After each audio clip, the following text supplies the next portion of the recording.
प्रिय दर्शकों, नमस्कार। एक बार फिर से उपस्थित हूं आप सबके सामने शुक्रवार के कार्यक्रम में विश्लेषण जन्म कुंडली का। इस कार्यक्रम के अंतर्गत एक कुंडली लेकर के आया हूं। कहीं नहीं जाइएगा, बिल्कुल बन के रहिएगा और कार्यक्रम को आरंभ से लेकर के अंतिम तक देखा करिए। इससे आप लोगों को ये बात आसानी से पता चल जाएगी कि कुंडली अध्ययन में किन किन बातों का विशेषतया ख्याल रखा जाता है। शुरू करते हैं आज का कार्यक्रम। ये कार्यक्रम का पहला हिस्सा है। इसका जो दूसरा हिस्सा होगा वो थंबनेल पे पार्ट 2 लिखा रहता है। आप वहां से जाकर के इसी कार्यक्रम के दूसरे हिस्से को देख सकते हैं, जहां मैं आज लग्न कुंडली का विश्लेषण करूंगा। वहीं अगले हिस्से में नवमांश, दशमांश और विभिन्न वर्ग चार्टों का अध्ययन होता है। आइए शुरू करते हैं आज का कार्यक्रम।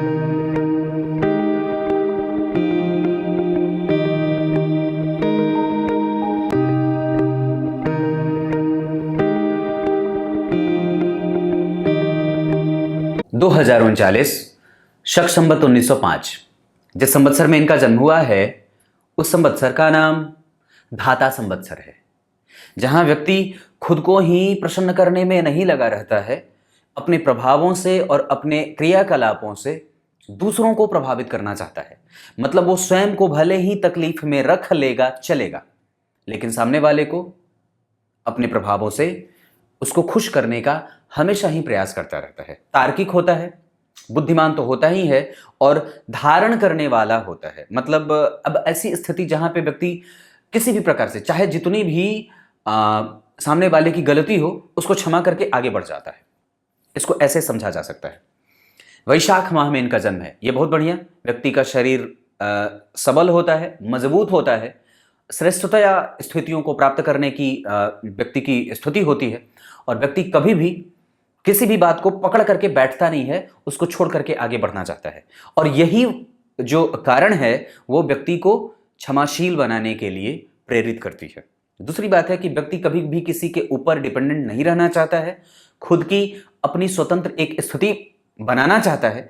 और आगे बढ़ने पे पता चलता है व्यक्ति का जन्म उत्तरायण में हुआ है। ये जातक महिला है, महिला जातक की ये कुंडली है। उत्तरायण में जन्मी है तो धार्मिक होंगी, उत्तरायण में जन्मी है तो मजबूत होंगी।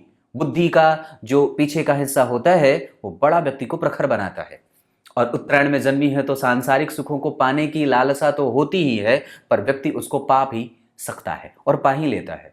और सबसे जो उत्तम स्थिति है कि दुख को झेलने की जो स्थिति होती है ना, वो दक्षिणायन वालों से थोड़ी कम होती है और व्यक्ति सुखी जीवन और सुख से युक्त जीवन जी लेता है। ये इस पंचांग को मैं अगर समझ रहा हूं, जो मैंने देखा अभी, जैसी भी स्थिति बन रही है उसके आधार पर यही बात सामने आती है। व्यक्ति जीवन में सुख, शांति, ऐश्वर्य, आमोद और प्रमोद से युक्त ही हो करके जीवन जीता है।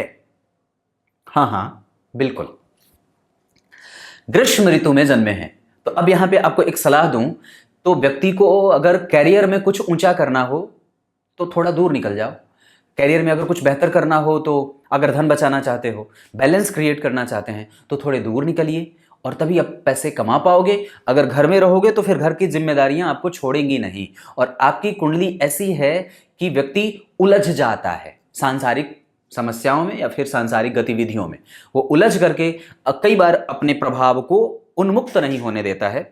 या यूं कह सकते हैं कि कई बार व्यक्ति जो है वो सांसारिक समस्याओं में लिप्त करके अपने ही ज्ञान का दोहन कर बैठता है। या उसको जो होता है, जैसे कि उसके पास दही बड़ी अच्छी जमी है और उसके पास मथने की मशीन भी बड़ी बढ़िया है, लेकिन फिर भी वो न तो उसके पास वक्त है और ना वो कर पा रहा है। इस वजह से वो मक्खन और जो मलाई है वो तैयार नहीं हो रही है।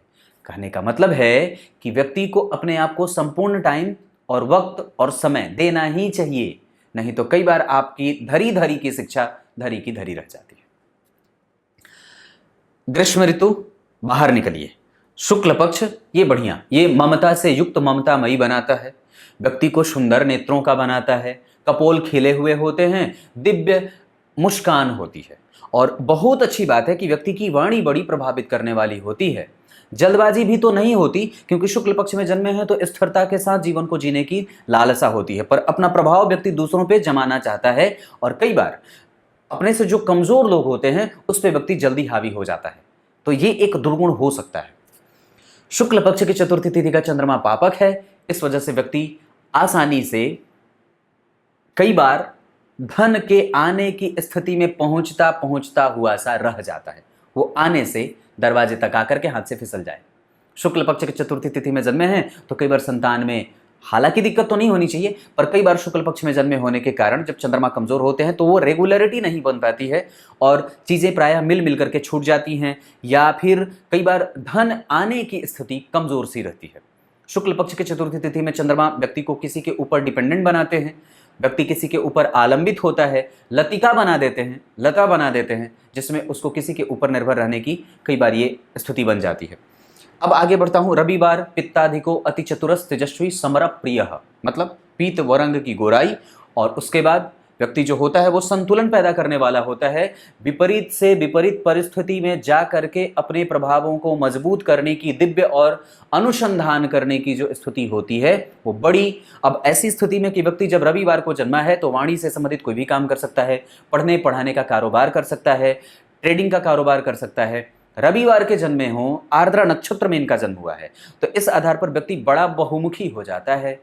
और एक बात बताता हूं, आर्द्रा नक्षत्र में जन्मे लोगों को एक बात बड़ी गंभीरता से समझ लेनी चाहिए कि वो बहुमुखी हैं और वो दुनिया का ऐसा कौन सा काम है जो वो नहीं कर सकते। चंचल चपल चालाक चतुर नेत्रों वाले ऐसे लोग होते हैं जो किसी भी परिस्थिति को विपरीत नहीं बनने देते। हमेशा इतनी मजबूती से पकड़ होती है उनकी किसी भी चीज पे कि वो घुमा करके ऑक्टोपस की तरह सभी चीजों से ग्रैब करने का और सभी चीजों को पकड़ने का समुचित और बेहतरीन और सफल परिणाम देने वाले होते हैं। ये कभी भी हतोत्साहित नहीं होते, निरुत्साह से युक्त नहीं होते, इनके पास उत्साह की प्रबलता होती है और बहुत मजबूत स्थिति में अपने आप को मेंटेन करते हैं। मतलब जहां खड़ा हो वहां मजबूत है और जहां है उसकी पार्टी मजबूत है, ये कहने की बात है। आर्द्रा नक्षत्र, ये बात सही रही। धृति योग, ये ठीक है। वाणिज्यकरण, अगर आप अपना खुद का काम भी करना चाहते हो तो कर सकते हैं। आपकी स्थिति करण के आधार पर ऐसी बनती है। रविवार को जन्म है तो खुद का कुछ का काम भी हो जाए, पढ़ाने का हो जाए, किसी को एडवाइस देने का काम हो जाए, कंसल्टेंसी का काम हो जाए, कुछ नया किसी को सलाह देने का काम जो होता है वो कंसल्टेंसी वाली बात, वो आप कर सकते। आगे बढ़ता हूं। और शूद्र वर्ण, और अब जरा समझिएगा मनुष्य गण की है। अब इसको थोड़ा और अच्छे तरीके से समझाता हूं। अगर आप शूद्र वर्ण के जन्मे हो तो थोड़े से राजसिक और तामसिक हो सकते हो, जहां व्यक्ति किसी भी चीज और भौतिकवादी सोच को लेकर के आगे बढ़ता है। अब वहां पे अगर वो पूजा भी करेगा तो कई बार पुष्प अर्पित ना करे, लेकिन कई बार जब हम पूजा करते हैं तो मन अर्पित करते हैं, कई बार हम पुष्प अर्पित करते हैं और कई बार दोनों ही अर्पित नहीं करते। लेकिन मनुष्य गण के होने के कारण व्यक्ति के अंदर क्रोध भी है, दया भी है, क्षमा भी है, ईर्ष्या भी है, द्वेष भी है, छल कपट दुर्भावना से ग्रसित भी है और लोगों के ऊपर हावी होने का प्रभाव भी है। और ऐसी स्थिति कि जहां व्यक्ति शूद्र वर्ण का है तो वो कुछ भी खा सकता है, कुछ भी पहन सकता है, तड़क भड़क से युक्त जीवन में रहने वाला है। थोड़ा क्रोध भी है और प्रभाव से संपन्न भी है। और कई बार ये जो कहता है वो कई बार वो नहीं करता है, बातों से मुकरने की बात भी होती है। अब जैसे इसको आप अगर ऐसा कह दो तो हमारे ग्रामीण क्षेत्र में इसे वकीलगिरी कहते हैं। वकीली है, मतलब वकीली है का कहने का मतलब है कि वो कहेगा कुछ तो करेगा कुछ, और कई बार अपना स्टेटमेंट जो है वो बदलता रहे, राजनीति करता रहे, रणनीति करता रहे, उसके दिमाग में कई तरह की बातें चलती रहती हैं बुद्ध से प्रभावित होने के कारण और इंद्राग्नि से प्रभावित इनके प्रभाव में होने के कारण। तो ये स्थिति बनती है जहाँ पे व्यक्ति कई प्रकार से प्रभावित होता है। अब आगे इनकी कुंडली में मैं आपको नक्षत्र का प्रभाव बता चुका, पंचांग इनकी कुंडली में क्या अच्छी है। इनकी कुंडली में पंचांग में शुक्ल पक्ष जो एक स्त्री को होना चाहिए, उसके बाद इनका जन्म रविवार को हुआ है, ये पंचांग की सबसे अच्छी बात है। दूसरा, ये व्यक्ति उत्तरायण में जन्मा है, आत्मविश्वास बढ़िया, और व्यक्ति का धन, व्यक्ति का सुख, व्यक्ति का ऐश्वर्य और व्यक्ति का प्रभाव, ये सब चीज़ ठीक है। व्यक्ति कभी भी अधार्मिक नहीं होगा और वो बेहतर तरीके से आगे बढ़ने वाला होता है।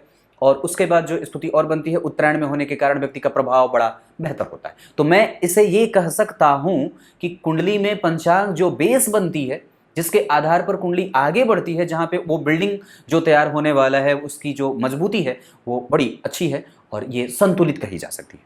जहां व्यक्ति बड़ी बेहतर तरीके से जीवन को समुचित ढंग से निभाने का प्रयास करता है और उसमें वो सफल भी हो जाता है। अब आइए इनकी कुंडली में आज मैं वैसे चर्चा नहीं करने वाला हूं जैसे प्रत्येक कुंडली में करता हूं, कुछ अलग तरीके से करूंगा, कुछ आपको नया देने वाला हूं। तो बन के रहिए और शुरू करते हैं अब इनकी कुंडली का अध्ययन। अब आइए सबसे पहले इनकी कुंडली में मैं ग्रहों की स्थितियों के बारे में चर्चा कर देता हूं। तो सबसे पहले अगर ग्रहों के राजा सूर्य की बात करता हूं तो सूर्य इनकी कुंडली में जो डिग्री है वो 0 डिग्री 55 कला।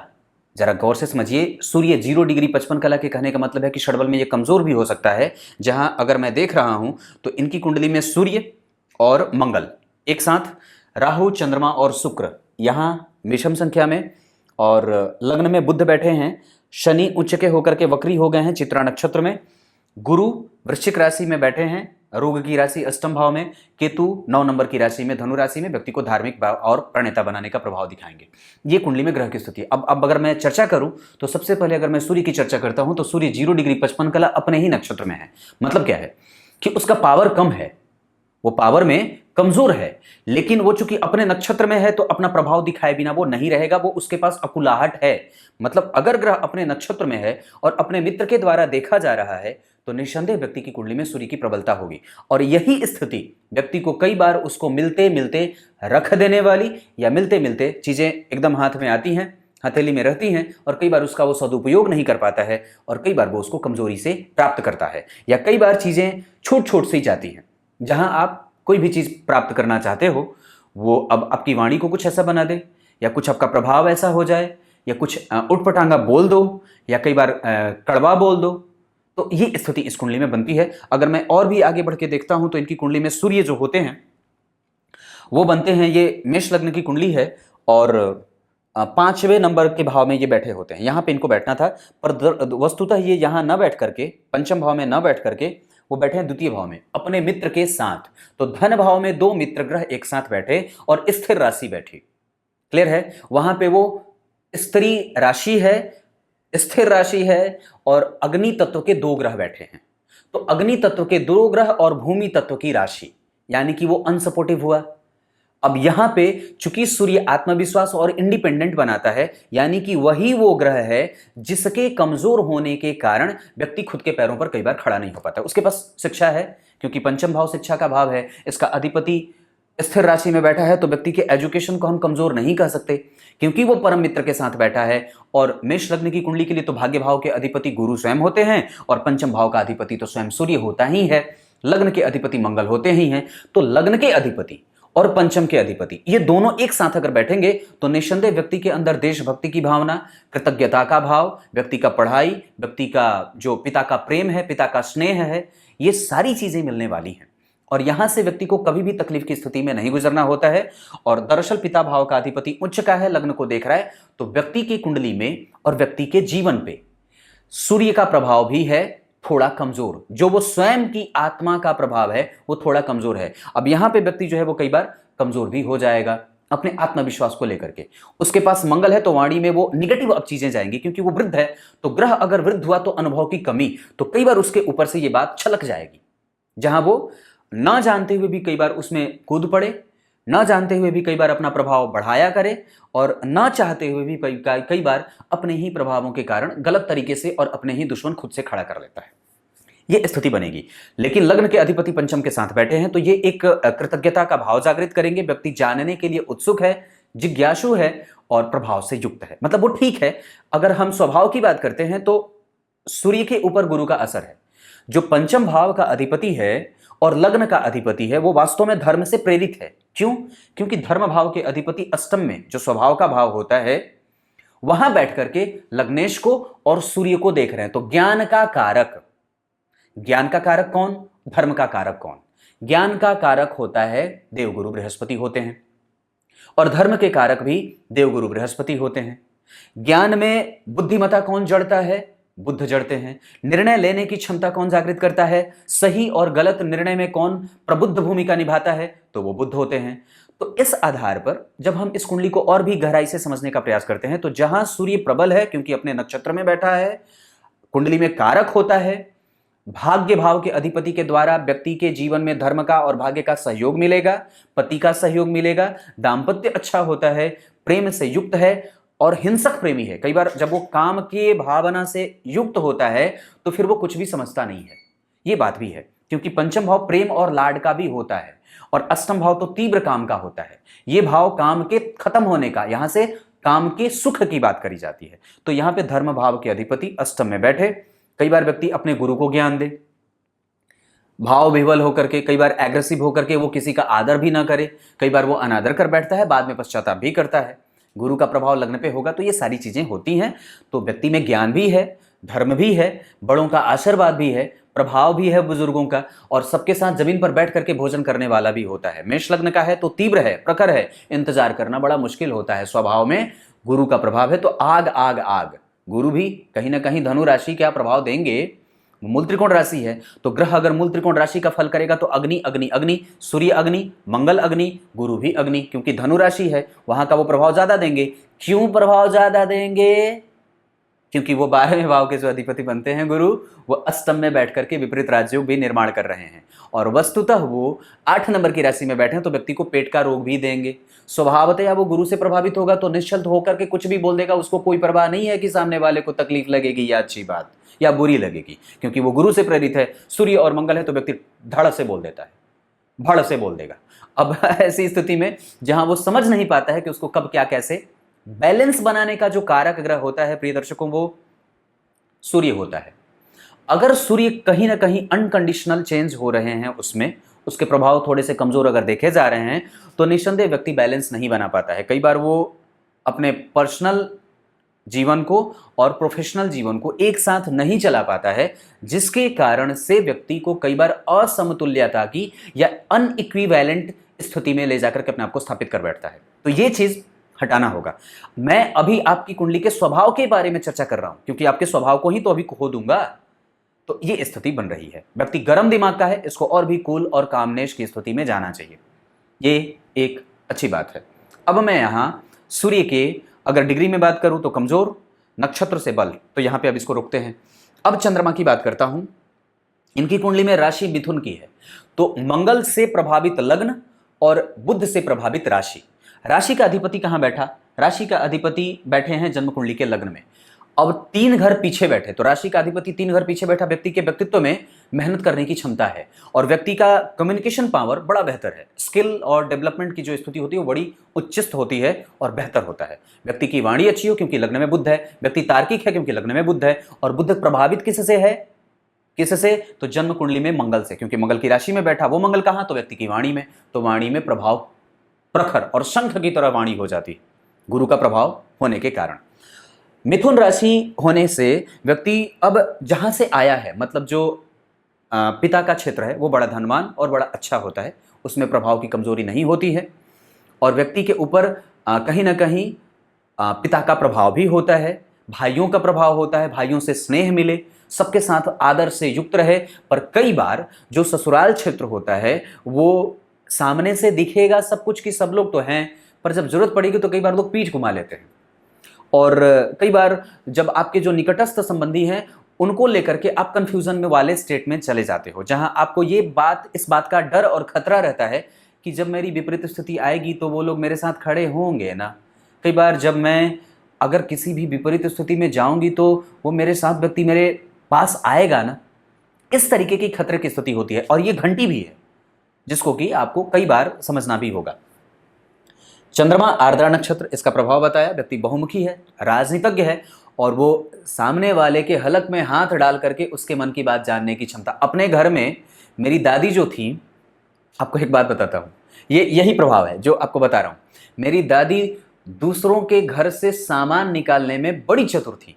वो सामने वाले के घर में जा करके अगर उसका मन देने का न भी हो तो किसी न किसी तरीके से तिकड़म भिड़ा करके उसे से सामान ले आती थी, अपने जरूरत की जो भी चीज उनको होती थी। तो लेकिन अपने घर में से अगर कोई भी सामान कोई मांगने आता था तो सामने अगर जो सूप बोलते हैं ना, जो सूप जिसमें धान और चावल फटका जाता है, वो उसको साफ किया जाता है, वो यहाँ सामने पीछे टंगा है। लेकिन अगर सामने वाला आकर के मांगेगा कि पंडिताइन मुझे जरा दे दो, सूप की आवश्यकता है, सामने रखी चीज भी ऐसे झूठ बोलेंगी, और ऐसे मतलब उनका दिमाग इतना प्रखर था, इंदिरा गांधी थी वो, इतनी ऐसे तर्क दे देंगे कि वो व्यक्ति बोले हाँ ठीक है तब रहने दो, मत दो।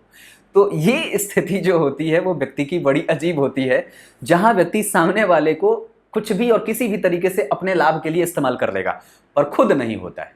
ये व्यक्ति को चतुर, चपल, चंचल, चालाक, राहु का प्रभाव बड़ा प्रखर बनाता है, बड़ा अजीब बनाता है। तो ये एक स्थिति है।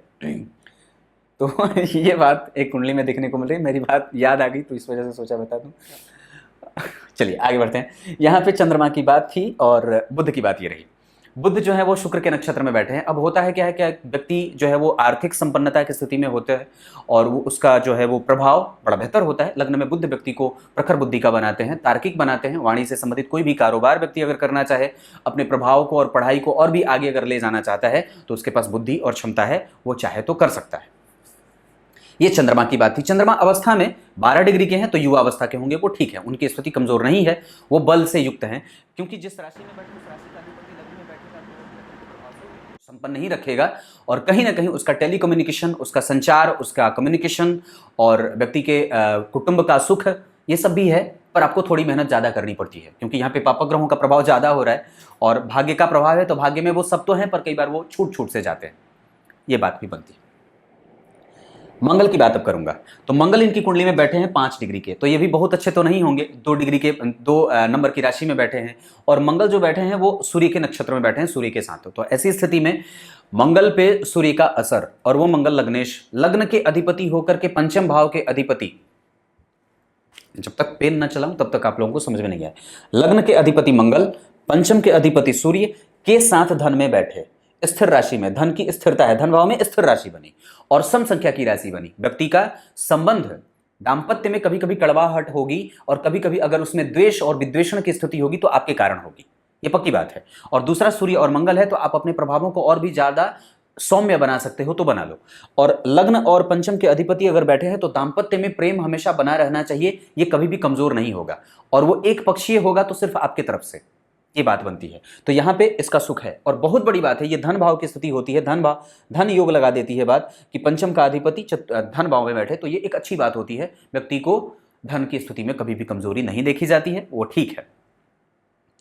मंगल यहां 2 नंबर की राशि में बैठे हैं, ये प्रभाव संपन्न और विस्तार देते हैं। व्यक्ति जीवन में आरंभ में भले थोड़ा कष्ट करे पर आगे बढ़ करके वो किसी दूसरे के ऊपर, या फिर कई बार उसको दूसरों से सुख ज्यादा मिल जाता है।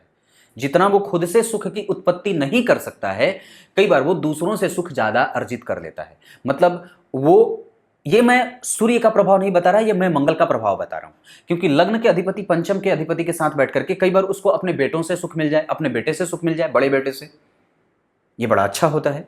उसका बड़ा बेटा उसे धन ला करके दे दे, उसका बड़ा बेटा उसे बड़ा आदर और आदरणीय बना दे, ये स्थिति बनती है।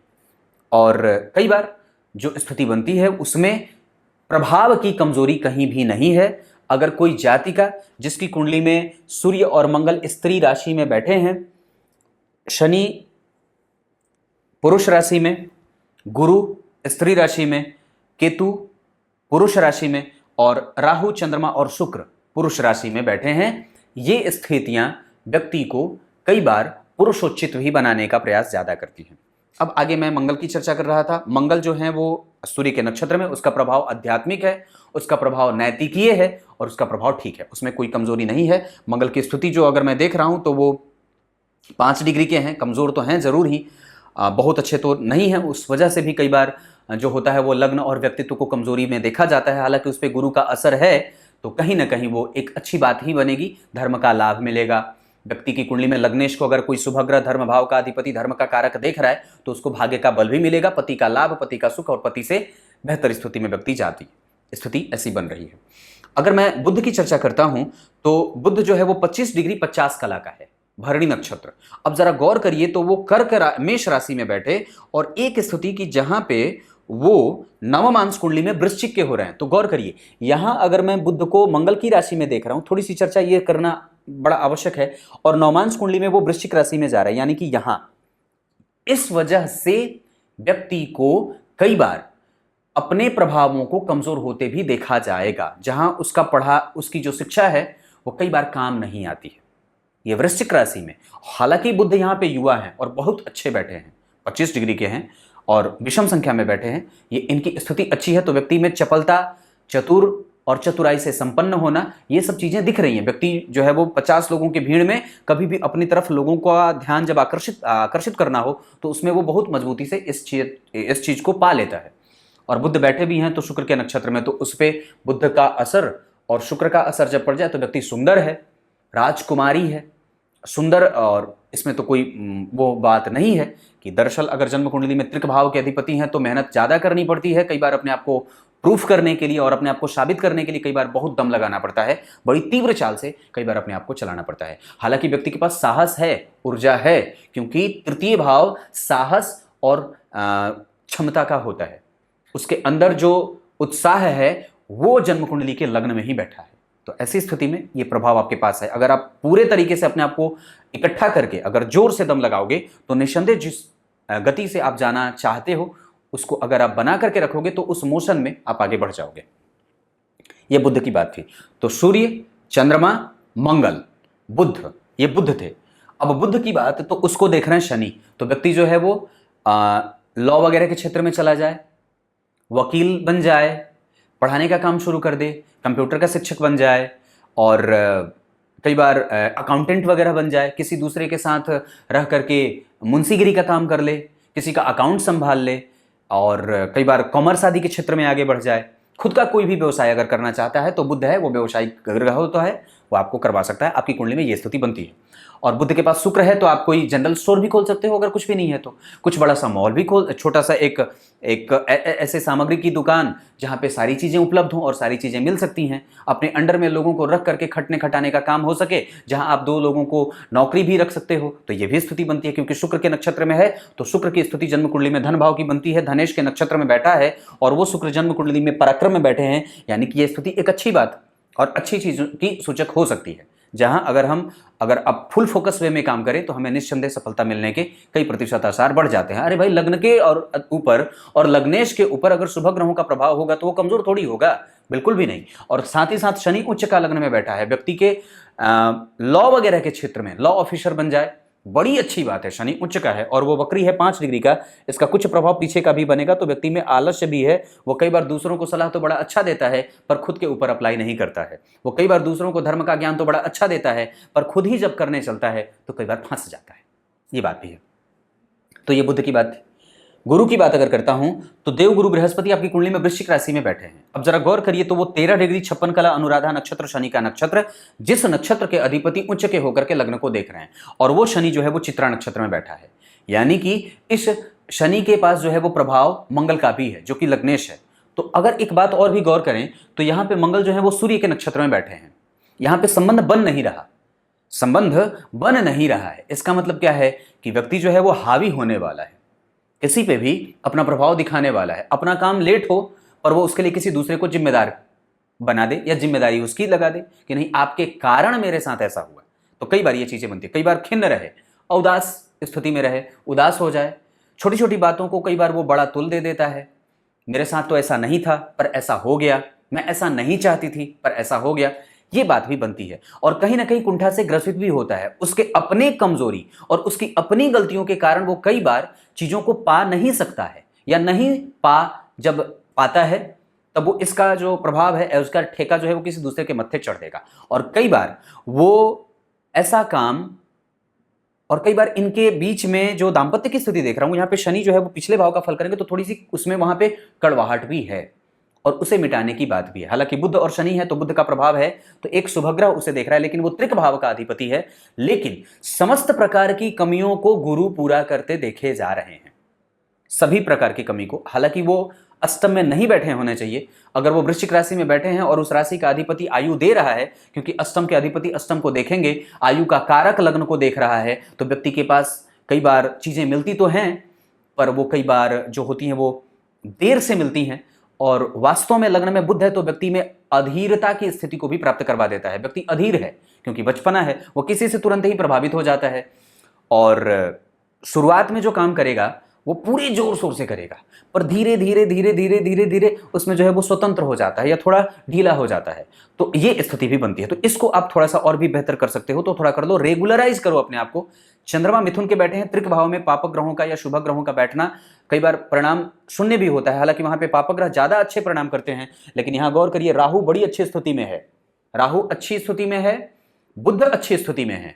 तो इस वजह से आपके प्रभाव में चंद्रमा का प्रभाव भी अच्छा रहेगा, बुध का प्रभाव भी अच्छा रहेगा और राहु का प्रभाव भी अच्छा रहेगा। तो चंद्रमा, बुध और राहु, अगर आप डिसीजन मेकिंग में किसी क्षेत्र में जाना चाहते हो, किसी को सलाह देना हो, तो आप ये काम बहुत अच्छे तरीके से कर सकते हो।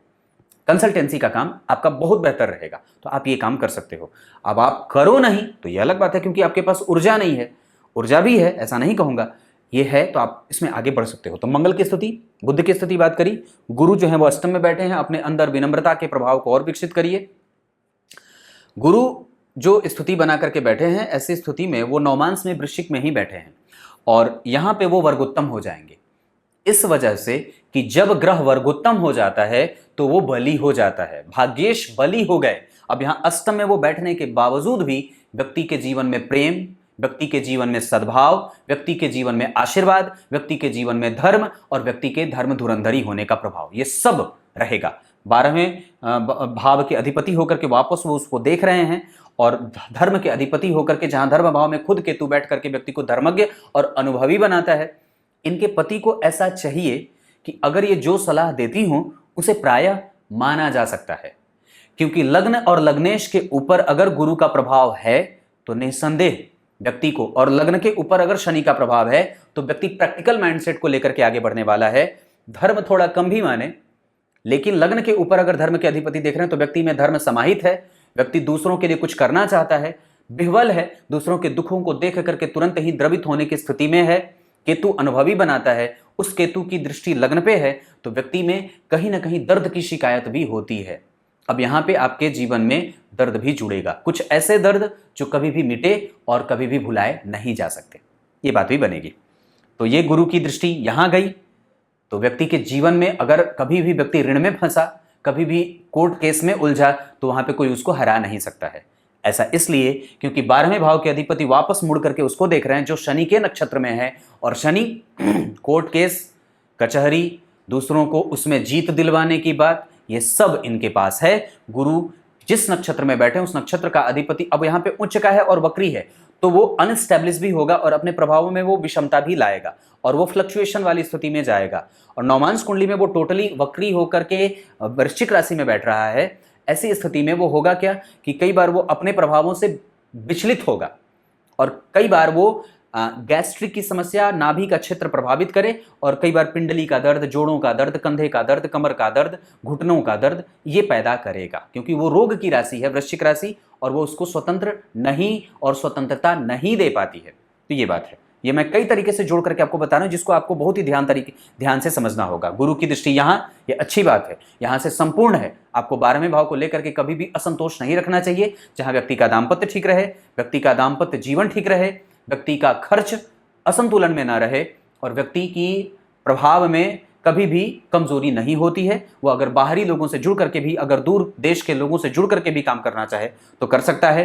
गुरु की दशा में व्यक्ति अगर बाहर जाना चाहे तो बिल्कुल जा सकता है। राहु में गुरु, गुरु में राहु, राहु में मंगल, राहु में सूर्य, सूर्य में मंगल, गुरु में सूर्य, ये सारी दशाएं व्यक्ति को मंत्र जप करने के लिए, व्यक्ति को बाहर जाने के लिए, व्यक्ति को आंतरिक अशुद्धि को शुद्ध करने के लिए, व्यक्ति को धार्मिक कृत्य करने के लिए, यात्रा करने के लिए, विदेश में सेटल होने के प्रयास करने के लिए, ये सारी दशाएं ऐसी बात बनती हैं और करती हैं।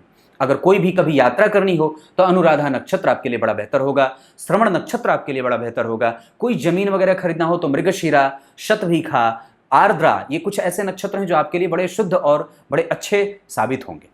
गुरु की 7वीं दृष्टि यहाँ, गुरु मंगल, पढ़ाने का काम, पढ़ने का काम, वाणी से संबंधित कोई काम, किसी को कंसल्टेंट, किसी को सलाह, कोई जो अति संवेदनशील जो मामले होते हैं उसमें अपना दिमाग रखना, अपनी राय देना, टेबल पर बैठ करके किसी भी डिबेट में हिस्सा लेना, ये सारी चीजें आपकी कुंडली में बनती है। गुरु की 5वीं दृष्टि यहाँ उच्च की पड़ेगी। ये व्यक्ति को दाम्पत्य का सुख, भौतिकीय सुख, चल अचल संपत्ति का सुख, ये सारी चीजें, क्योंकि गुरु भी यहां से देख रहे हैं उच्च दृष्टि से और शनि की घूम करके 10वीं दृष्टि भी यहां पड़ेगी।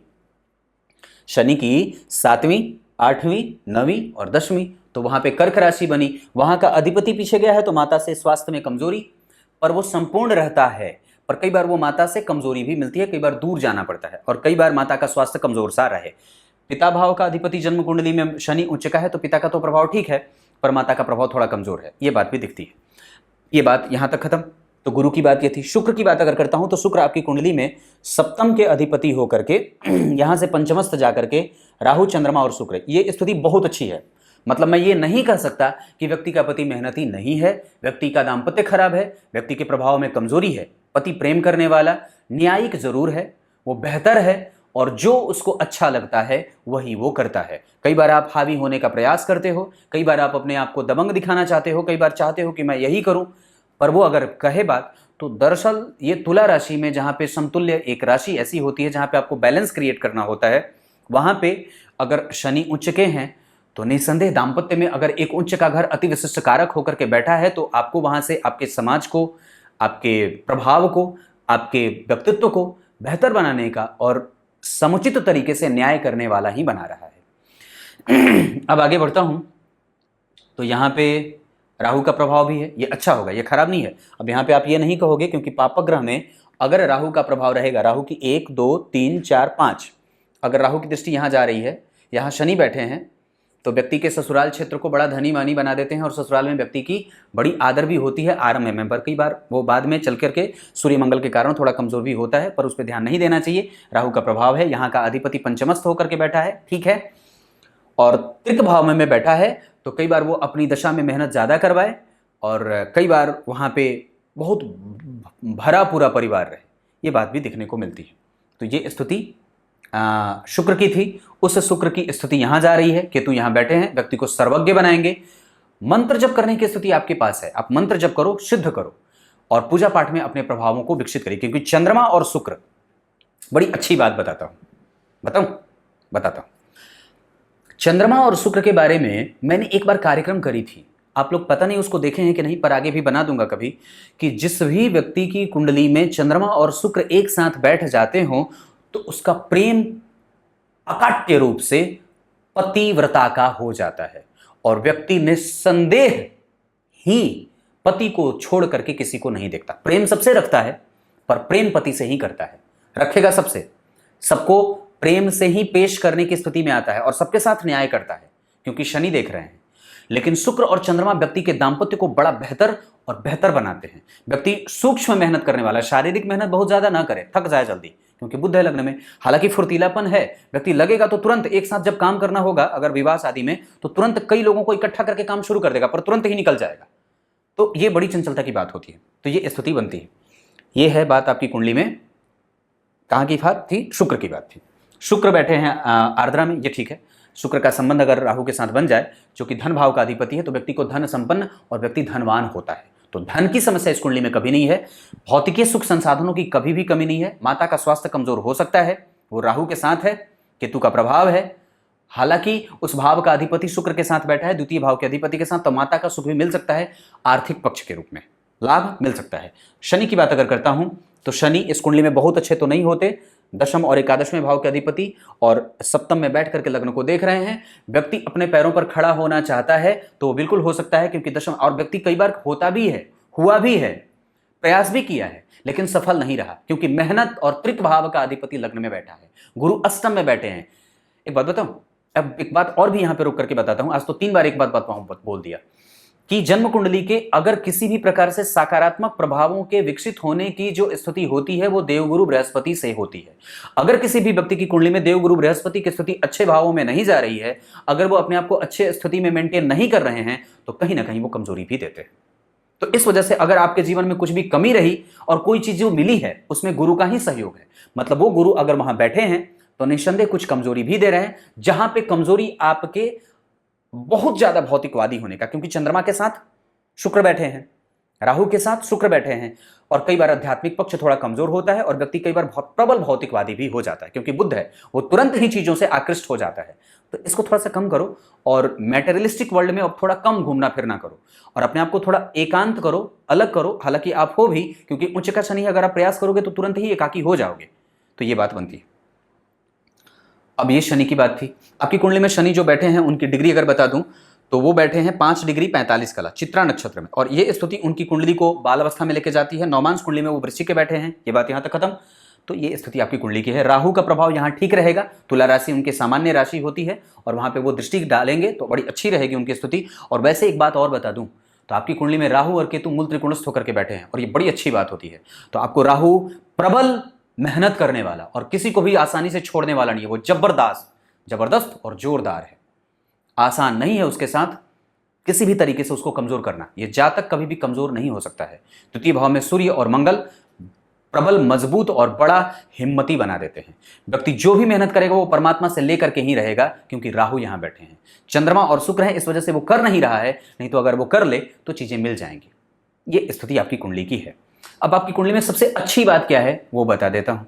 आपकी कुंडली में सबसे अच्छी बात जो है वो भाग्य भाव के अधिपति का लग्न को देखना है। ये अच्छी बात है, लेकिन वो इसलिए अच्छी नहीं है क्योंकि भाग्य भाव के अधिपति अष्टम में बैठे हैं। उसको बल मिल रहा है क्योंकि जिस नक्षत्र में बैठे हैं उस नक्षत्र का अधिपति उच्च का होकर के अपने आप को पद स्थापित कर रहा है। और लॉ वगैरह के क्षेत्र में व्यक्ति को, कंप्यूटर सेक्टर में, कॉमर्स के क्षेत्र में, जल से संबंधित क्षेत्रों में, भूमिगत विकास के क्षेत्र में जो काम सतह पे दिखाई देता है उसके क्षेत्र में राजनीति करने वाला और पॉलिटिकल माइंडेड बना देता है। अगर व्यक्ति चाहे तो आसानी से अपने किसी भी निकाय चुनाव में अपने आप को स्थापित कर सकता है। यह स्थिति भी बनती है। यह प्रभाव है। केतु आपको धर्मज्ञ बनाएंगे, ये पहली बात जो मैंने सबसे अच्छी बात बताई, ये पहली अच्छी बात। दूसरा, इस कुंडली में सबसे अच्छी बात है कि जन्म कुंडली में उच्च के शनि, जो कि जन्म कुंडली में व्यक्ति के दशम और एकादशवें भाव के हैं, लाभ के अधिपति और दशम के अधिपति होकर के लग्न को देख रहे हैं। शनि और बुध का संबंध व्यक्ति को संतुलन पैदा करने वाला और व्यक्ति को सबके प्रति न्याय से युक्त होकर के पेश करने वाला बनाते हैं। अगर मैं यहाँ पे ये कहूँ तो व्यक्ति किसी के साथ भी बैलेंस क्रिएट करने में बड़ा माहिर है। वो तुरंत ही जान जाता है कि सामने वाले को ये बात बुरी भी लग सकती है और मुझे ये बात नहीं कहनी चाहिए। कई बार वो उसके जबान पे जो बात आती है वो उसको तुरंत ही निगल जाता है और चुप हो जाता है, क्योंकि उसको ये बात पता चल जाती है कि हो सकता है कि मेरा काम यहाँ बिगड़ जाए। इस वजह से कई बार जबान पे बात आते आते रुक जाती है और उसका काम बन जाता है। तो इसका आप लाभ ले सकते हो, ये बात है। ये दूसरी सबसे अच्छी बात। तीसरी सबसे अच्छी बात, जन्म कुंडली में लग्न के अधिपति का धन में जाकर के धन के कारक गुरु के द्वारा देखा जाना, ये कई तरीके से व्यक्ति को सपोर्ट करेगा। उसके बाद आपकी कुंडली में राहु, चंद्रमा और बुध, ये तीनों एक साथ संबंधित हैं। ये बहुत अच्छी बात है, ये बहुत अच्छी बात है, ये बड़ी अच्छी बात है। तो इसका आपको बल और इसका प्रभाव हमेशा मिलेगा। आप मेहनती हो, शेर और हाथी दोनों का बल है आपके प्रभावों में, और आपके उत्कंठा की जो होती है जानने की, वो कभी भी कम नहीं है, क्योंकि पंचम के अधिपति द्वितीय में, लग्नेश के ऊपर पंचम का प्रभाव, तो व्यक्ति के जीवन में प्रेम और समरसता की कभी भी कमी नहीं होती है। अब आगे आपकी कुंडली में कल बताऊंगा लग्न कुंडली के साथ नवमांश, दशमांश और सप्तमांश पूरा कुंडली। तब तक के लिए बहुत बहुत नमस्कार।